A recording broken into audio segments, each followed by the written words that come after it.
Tasavvur qiling, oshxonangizda shunday qurol borki, u yurak xuruji xavfini 20% ga kamaytiradi. U qadimda piramida quruvchilarining asosiy dopingi va hatto valyuta o'rnida ishlatilgan. Yo'q, bu qimmatbaho superfood emas, bu siz har kuni ko'radigan oddiy piyoz. Bugun biz nima uchun bu achchiq sabzavot aslida tirik qolishimiz uchun muhimligini ko'rib chiqamiz. Nima uchun piyoz to'g'raganda yig'laymiz? Bu tasodif emas, bu piyozning o'zini himoya qilish tizimi. Piyoz pichoq tekkan zahoti sin-propantial S-oksid deb nomlangan gaz ishlab chiqaradi. Bu gaz ko'zingizdagi namlik bilan qo'shilib, mikroskopik darajadagi sulfat kislotasiga aylanadi. Ha, piyoz sizga kimyoviy hujum uyushtiradi, lekin aynan shu hujumkor moddalar tanamizga kirgach, mo'jizalar yarata boshlaydi. Harvard universiteti tadqiqotlariga ko'ra, piyozdagi kvertsetin moddasi qon tomirlarini elastik qiladi. Bu modda qon bosimini tushirishda shunchalik samaraliki, uning ta'siri ba'zi dorilardan qolishmaydi. Oddiy qilib aytganda, bir dona o'rtacha piyozda 3 dona tuxumdagidan ko'proq antioksidant bor. U qonning quyuqlashib qolishiga yo'l qo'ymaydi, ya'ni tromblarga qarshi tabiiy to'siq bo'ladi.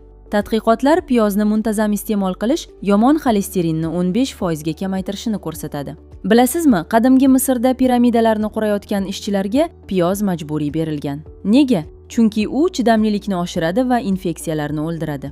Hatto bir safar piyoz berilmagani uchun tarixda birinchi ommaviy ish tashlash sodir bo'lgan. Rim gladiatorlari esa jangdan oldin mushaklarni piyoz sharbati bilan ishqalashgan. Zamonaviy ilm-fan esa buni tasdiqladi. Piyoz suyak zichligini oshiradi. Piyoz tarkibidagi oltin gugurt birikmalari bakteriyalarga qarshi spetsnaz kabi ishlaydi. U nafaqat viruslarni, balki ichakdagi zararli mikroblarni ham yo'q qiladi. Lekin eng muhim sir uning po'stlog'ida. O'sha sarg'ish po'stloq kvertsetinga eng boy qism hisoblanadi. Agar piyozni qaynatib sho'rvaga qo'shsangiz, uning foydasi 2 barobar ortadi. Xo'sh, maksimal foyda olish uchun nima qilish kerak?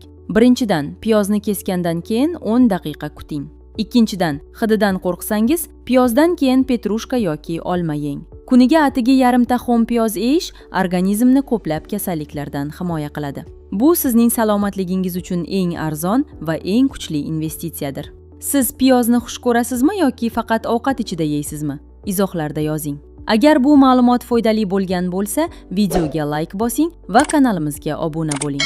Keyingi videoda biz sarimsoq piyozning siz eshitmagan sirlari haqida gaplashamiz. Sog'ligingiz o'z qo'lingizda.